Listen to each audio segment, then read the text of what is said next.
안녕하세요. 오늘은 그동안 영상 아래에 많이 달렸던 질문들을 추려서 Q&A 영상을 찍게 되었습니다. 일단 먼저 개인적인 질문에 대해서 답변 드리겠습니다. 제 나이는 25살입니다. 전 전공자이긴 한데 영상이랑 코딩을 복합적으로 배우는 학과였고 전 거의 영상 위주로 수업을 들었었는데 4학년 때 수강하게 된 웹코딩 수업을 듣고 웹퍼블리셔라는 직무에 대해서 알게 되면서 본격적으로 이쪽에 취업을 준비하게 됐습니다.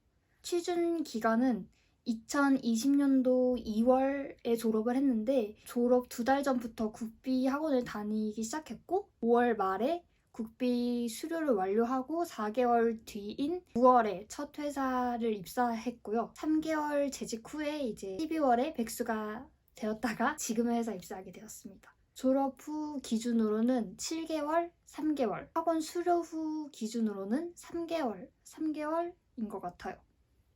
이니셜로 말씀드리면 S 지역에 있는 G 학원을 다녔었는데 강사님이 디자이너였다가 퍼블로 넘어가신 분이어가지고 직무에 대한 지식이 좀 부족해 보였고 질문을 하면 약간 어디서 구글링을 하셔가지고 플러그인을 써보라고 하는 그런 식이었어요. 전 학원보다도 강사님이 웹 퍼블리셔로 어느 정도 근무를 하셨고 웹 에이전시 근무를 어느 정도 하셨는지 그런 게 제일 중요한 것 같습니다. 국비 말고도 패스트 캠퍼스 이런 것도 있는데 과정이 빡세서 그런 것도 괜찮을 것 같아요.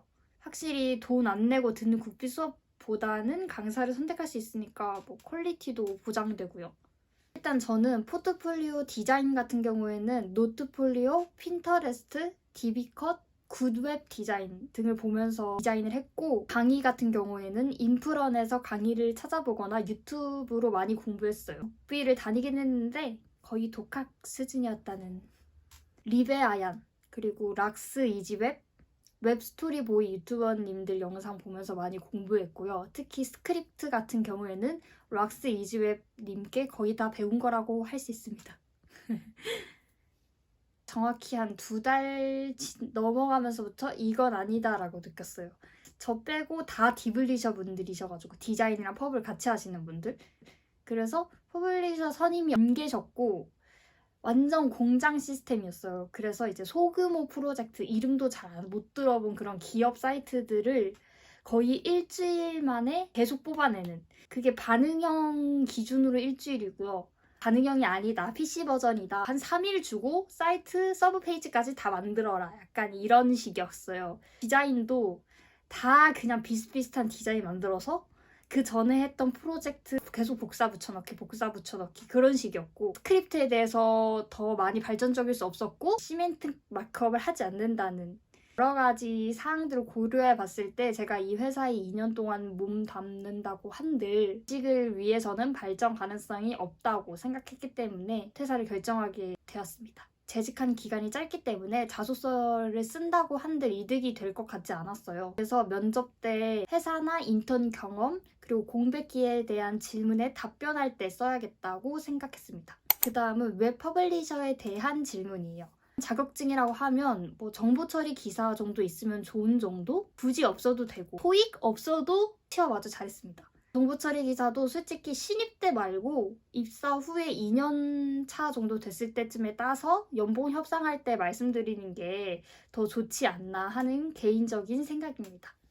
사실 입사 후에 거의 신입분들은 이미 컴포넌트나 헤더 짜 있는 프로젝트 안에서 컨텐츠만 코딩하는 정도의 일을 주세요. 스크립트에 대해 엄청나게 뭐 그런 부담감 가지실 필요는 없으시고 가장 중요한 건 이제 HTML, CSS 기본기가 가장 중요하다고 생각해요. 스크립트 같은 경우에는 회사에서 사용됐던 코드를 보면서 어느 정도 해석이 가능하고 아 이런 식으로 쓸 수 있겠구나 응용할 수 있는 정도면 되고요. 사실 신입한테 기대를 1도 안 하시기 때문에 부담감 없이 하셔도 됩니다. 전 이미 전 회사에서 이제 구를 만큼 굴러본 경험이 있고 어느 정도 포기하고 에이전시에 지원한 게 있기 때문에 야근에 대한 타격감이 크게 없는데 에이전시 솔직히 일 많을 때는 엄청 많고 힘들죠. 야근이 너무 걱정되신다 하시면은 이제 에이전시보다는 인하우스에 지원하시는 게 더 나으실 수도 있어요. 근데 프로젝트 단위로 일이 진행되기 때문에 프로젝트 끝나면 휴가가 있기도 하고 일이 없을 때는 그냥 유지보수 하면서 농땡이 제대로 피울 수 있어요. 월류 가능. 저는 비주얼 스튜디오 코드 사용하고 있습니다. 그 다음에는 면접에 대한 질문인데요. 일단 제가 면접 사전에 준비했던 질문들 리스트를 쫙 말씀드릴게요. 1분 자기소개. 학과에 대한 질문, 대학교 수업 중에 직무 관련된 과목이 있었는지, 뭐가 제일 재밌었고 뭐가 제일 별로였는지, 사후 포부, 이 직무가 본인의 적성에 맞는다고 생각하는지와 그에 대한 이유, 자신의 작업물 중에 가장 기억에 남는 포트폴리오, 마지막 할 말, 회사에 대해 궁금한 점, 회사에서 만든 포트폴리오 중에 가장 기억에 남는 포트폴리오가 있는지, 본인이 회사를 고르는 기준이 무엇인지, 본인만의 강점이 무엇이라고 생각하는지, 야근이 많을 수도 있는데 괜찮은지, 이건 내가 할 일이 아닌 것 같은데 라는 업무를 상사가 시킨다면, 인턴이나 사회생활 경험 있는지. 첫 회사 퇴직하고 나서 이제 두 번째 회사 면접 볼 때는 그만둔 이유, 그리고 당시 회사 반응까지 다 준비해 갔었고요. 회사 후에 무엇을 했는지, 친구를 사귈 때 가장 먼저 보는 거, 성격 장단점, 웹 접근성과 웹 표준의 차이에 대해서 아는지, 우리 산업의 전망에 대해 어떻게 보는지, 연봉은 어느 정도 생각하는지 등과 같은 질문들을 다 준비해 갔었어요. 근데 사실 다 못 외워요. 그냥 외워간 특정 몇 개 답변들을 돌려가면서 응용을 하면서 어떻게 면접을 보느냐가 제일 관건인 것 같고 1분 자기소개서 같은 경우에는 그냥 1분 내로 전공 지식과 국비 교육에 통한 탄탄한 기본기를 강조했고 그렇게 뭐 엄청난 말들로 꾸며내지도 않았고 담백하고 그냥 가볍게 준비했던 것 같아요. 근데 저는 면접 본 곳 중에 1분 자기소개서 시키는 데가 없더라고요. 근데 제 친구는 한 번은 1대1인데도 1분 자기소개 해달라고 했다고 해서 이건 그냥 가장 기본적으로 준비하셔야 될 것 같고요. 저희 학과가 영상이랑 코딩 둘 다 배우기도 하고 이름 자체가 직관적이지 못해서 이런 질문들을 많이 받기 때문에 준비를 했었습니다. 나머지 질문들은 어느 정도 다른 영상들을 보시면 준비를 하실 수 있으실 것 같고 딱 들었을 때 당황해서 생각 안 날 수도 있는 인성 질문들은 몇 가지 생각해 가면 질문에 따라서 준비한 답변을 적당하게 섞어서 이제 답변하실 수 있으실 거예요. 그런 연습을 많이 하셔야 되고 특히 면접 보러 갈 때 왜 이 회사여야만 하는가 에 대한 질문은 회사 포트폴리오 꼭 보고 최근에 했거나 이제 규모가 컸거나 가장 신경 쓴 것 같은 포트폴리오에 대한 설명을 다 읽어보고 나도 너네가 지향하는 바와 똑같아. 약간 이런 느낌을 잘 녹여서 답변해야겠죠? 그리고 사실 면접 볼 때 회사에 대해 궁금한 점 없냐고 물어볼 때 이만큼 난감한 질문 없다고 생각하거든요. 근데 제가 퇴사를 한번 해보고 나니까 이 질문을 부담스럽게 생각할 필요가 전혀 없다는 걸 알았어요. 어쨌든 그 면접자도 그 회사 면접을 보러 간 거지만 그 회사가 입사하길 원하는 회사의 조건에 충족하는 회사인지를 꼭 알아야 될 필요가 있다고 생각하거든요. 그래서 전 몇 가지를 준비했었는데 사내 웹 퍼블리셔가 몇 명 있는지 그리고 청년 내일 채용 공제가 되는지 그리고 시멘틱 마크업을 준수하는지 등과 같은 질문을 몇 개 준비해갔었고 사실 긴장되면 다 못 물어볼 수 있어요. 하지만 이거 아니면 진짜 이 회사 못 들어간다 하는 것들은 꼭 면접장 안에서 질문해 주셨으면 좋겠어요. 왜냐면 합격 전화 왔는데 또 당황해서 그제서야 물어보면 전화 주신 분도 모를 수도 있는 거고 그러니까 면접장에서 꼭 질문하시는 게 좋을 것 같아요. 본격적으로 제가 실제로 받았던 면접 질문들에 대해서 말씀드리겠습니다. 일단 저는 면접을 웹 에이전시만 봤었고 자소서도 웹 에이전시만 넣었었어요. 저는 총 2군데 에이전시에서 면접을 받고 2군데 다 합격했었습니다. 이것도 근데 첫 회사, 그러니까 제가 퇴사했던 회사에서만 받은 질문이고요. 이날 컨셉은 나는 웹 퍼블리셔를 사랑하는 사람이었어요. 저는 제가 표현하고자 하는 효과를 제가 쓴 코드로 이리저리 움직일 수 있다는 것이 정말 재밌습니다. 때문에 포트폴리오를 플러그인 없이 100% 하드 코딩으로 구현하였는데요. 그 과정을 통해서 HTML, CSS, 특히 스크립트에 대한 애정을 많이 느꼈고 순수 스크립트를 배우고자 하는 계획도 세우게 되었습니다. 이런 식으로 답변했어요. 저의 강점은 이제 기초가 탄탄하다는 것입니다. 거의 비슷한 맥락으로 답변을 했던 것 같아요. 첫 회사에서만 받은 질문이거든요. 이것도 작은 사이트만 만드는 공장 같은 에이전시라서 솔직히 딱히 임팩트가 없는 거예요. 사이트를 봤는데. 그래서 그냥 그지같이 답변했어요. 기업 이름이 정확하게 기억이 나지 않지만 신뢰성이 중요한 기업 사이트에서 파란색 위주로 디자인한 것이 인상적이었습니다. 뭐 이런 식으로 말도 안 되게 답변을 했는데 꼭 준비해 가세요. 안 그러면 제 걸 납니다. 이 회사가 아까 말씀드린 것처럼 이제 작은 프로젝트만 만드는 회사라 했잖아요. 사이트를 다 뒤졌는데도 솔직히 생각나는 게 없는 거예요. 임팩트가 없어요. 그냥 작은 중소 사이트만 만드는 회사니까. 그래서 사이트에 보면 대표 말씀 있잖아요. 회사 이념에 대해서 지향하는 회사입니다. 이런 식으로 적어놓은 거, 긴 거 문장 있거든요. 그거를 외웠어요. 제가 프로젝트를 할 때 가장 중요하게 생각하는 부분은 완성도입니다. 라고 하고 땡땡이라는 대표님의 말씀이 제가 프로젝트를 임할 때 자세와 매우 닮아있다고 생각했습니다. 그래서 띵띵사에 입사해서 팀원들과 함께 발전하고 나아가고 싶다는 생각까지 하게 되었습니다. 뭐 이런 식으로 답변했었는데 신입이고 그걸 외워왔다는 거에 뭔가 기특하다고 생각하셨는지 분위기는 되게 좋았어요. 디자이너와 개발자 사이의 소통을 돕는 역할이며 디자이너에게 받은 시안을 모든 브라우저에서 최대한 동일하게 보일 수 있도록 구현하는 역할을 합니다. 뭐 이런 식으로 답변을 했습니다. 이거는 두 군데 모두 질문이 들어왔고 애프터 이펙트 프리미어를 이용한 영상 편집과 C 언어, 파이썬 등을 이용한 코딩 언어를 배우는 학과라고 답변 드렸습니다. 이거는 솔직히 생각 안 해가지고 당황했었던 것 같은데 정확하게 뭐라고 얘기했는지 기억이 잘 안 나거든요. 합격 장단점 준비해 갔던 거랑 이제 국비 때 안 되는 거 막 열심히 해서 결국엔 완성도 높은 포트폴리오를 만들었다. 는 걸 예시로 들어서 설명했던 것 같아요. 이런 질문들에서는 이제 간단하게라도 예시를 넣어주는 게 진짜 중요하다고 생각해요. 보통 그 면접 끝날 때쯤에 이제 이런 질문이 들어오잖아요. 연봉 어느 정도 생각하는지. 에이전시 신입 평균 2,400 말씀드렸고 솔직히 저는 2,400 아래로 주는 회사는 들어갈 생각이 없었습니다. 그래서 당당하게 2,400이라고 말씀드렸고요. 에이전시 지원하시려는 분들은 다 아시겠지만 박봉인데 이제 경력 쌓고 다른 곳으로 이직할 때 몸값을 올리려고 많은 노력을 하셔야겠죠? 저희 회사 신입 평균은 2,400 이상입니다.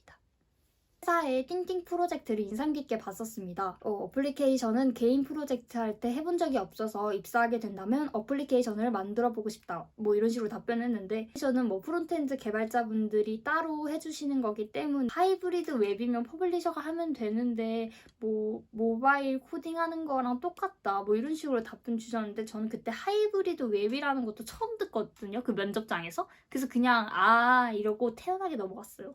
이거는 어느 정도 예상을 하고 갔기 때문에 퇴사 후에 정보 처리 기사 자격증을 준비했고 사실 학원 수료 후에 3개월 정도 웹 에이전시 웹 퍼블리셔로 근무한 적이 있다고 말씀드렸어요. 솔직하게. 소규모 프로젝트를 많이 하다 보니까 디자인이 거의 비슷하고 거의 복사 붙여넣기 하는 식의 작업이었고 많고 전문적인 지식을 배우고자 하는 저의 방향성과는 많이 다르다고 판단하여서 퇴사를 결정하게 되었다고 말씀드렸습니다. 신입치고 배우는 속도가 빠르고 잘 해내고 있다고 생각했는데 아쉽다고 말씀하셨지만 퍼블리셔 선임이 없는 부분에 대해서는 단기간에 바꿀 수 있는 것이 아니기 때문에 미안하다고 말씀 주셨습니다. 이런 식으로 답변 드렸고요. 이거 진짜 단골 질문일 거예요 아마. 더 많이 배울 수 있는 기회라고 생각하고 최선을 다하겠습니다. 정말 거의 기회예요. 이거는 약간 주춤하면 안 돼. 그리고 받았던 기술 질문은 이제 지금 회사인 한 군데에서만 받았었고요. 전 개인적으로 기술 질문 안 하는 회사는 추천드리고 싶지 않아요. 신입에 대한 기대가 없어서 그런 회사일 수도 있겠지만 면접자 입장에서 봤을 때 기술 질문 몇 개라도 들어와야 직무에 대한 발전 가능성이 있는 회사다. 뭐 이런 식으로 생각할 수 있으니까요. 준비해 갔기 때문에 웹표준이란 웹에서 사용되는 기술, 규칙 등을 의미하는 것으로 대표적인 예로는 크로스 브라우징이 있습니다. 웹 접근성이란 시각장애인이나 고령층들도 사이트를 이용하는데 정보의 누락 없이 이용할 수 있도록 웹사이트를 구현하는 것입니다. 차별 없이 정보를 누락하는 것 없이 사이트를 구현하는 것. 이게 핵심 포인트죠. 이미지 알트 태그 사용하는 거, A 태그의 타이틀 사용하는 거, 내부 H1, H2, 뭐 헤더, 섹션과 같은 의미 있는 태그 사용하는 것, 메뉴의 UL의 LI, UL의 LI와 같은 구조로 구성하는 거, 큰 메뉴 삽입하는 거. 이렇게 말씀드렸고요. 순간 생각이 안 나는 거예요. 그래서 문서의 유형을 뭐 정의해주는 것으로 알고 있습니다. 뭐 이런 식으로 얼버무렸거든요. 브라우저에게 이 문서는 어떤 언어, 어떤 버전으로 쓰였는지를 미리 알려줘서 이 버전으로 해석해라 이라는 말인데요. 예를 들어서 HTML5 이전에는 시멘틱 태그가 없었잖아요. 싹 다 div였잖아요. 근데 HTML5가 되면서 이제 시멘틱 마크업이 생기고 다양한 태그들이 생겨났죠. 거기에 이제 브라우저에게 얘는 이런 버전으로 쓰였으니까 알아서 해석해라 뭐 이런 느낌으로 답변하면 되지 않을까 싶습니다. 이건 진짜 많은 질문하시는 것 같아요. 플로트 준 부모 요소에 오버플로우 히든을 주거나 부모 요소에 가상 요소에 이제 클리어 보스를 주는 거 이렇게 말씀드렸고요. 이 자사에서는 이제 제플린을 사용하기 때문에 물어보셨는데 저는 제플린을 사용해 본 적이 없었어요. 왜냐면 제플린은 유료이기 때문이죠. 저는 이제 피그마는 개인 프로젝트를 할 때 써봤는데 제플린을 써본 적이 없다고 솔직하게 답변 드렸고요. 저는 개인 프로젝트만 해봤기 때문에 다른 사람들과 같이 써본 적은 없다고 솔직하게 말씀드렸고 여러 사람이 한 프로젝트를 할 때 같은 문서를 작업했을 때 충돌나는 것을 방지하기 위해서 필요한 협업 툴이라고 생각한다고 답변 드렸어요. 가상요소 어떨 때 사용하는지 아시나요? 꾸밈이 있는 리스트의 경우 사용하는 것으로 알고 있습니다. 패딩 레프트로 공간을 주고 이제 비포, 애프터와 같은 가상 요소를 이용해서 꾸밈 요소를 구현한다고 답변 드렸습니다. 제가 했던 포트폴리오 중에 사스를 이용한 게 있는데 이제 그거 컴파일 어떻게 하셨냐 이렇게 물어보시더라고요. 비주얼 스튜디오 코드 내에 이제 사스 컴파일해주는 플러그인을 사용했다고 말씀드렸습니다. 소스 트리 이용해서 올렸다고 말씀드렸고요. 이거는 질문 되게 많이 주시더라고요. 브라켓, 비주얼 스튜디오 코드, 에디트 플러스 이렇게 세 가지 이용해봤고 중에서는 비주얼 스튜디오 코드를 주로 이용하고 있습니다. 이렇게 답변 드렸습니다. 뭔가 너무 후다다다닥 하고 끝난 것 같은데 이렇게 해서 저의 면접 질문 받았던 것들과 답변에 대한 영상을 찍어봤고 반응이 좋다면 면접 보기 전에 준비했던 포트폴리오를 같이 보면서 설명드리고 보여드리는 시간을 가질까도 생각 중이에요. 반응이 좋다면 첫 Q&A 영상 봐주셔서 감사합니다.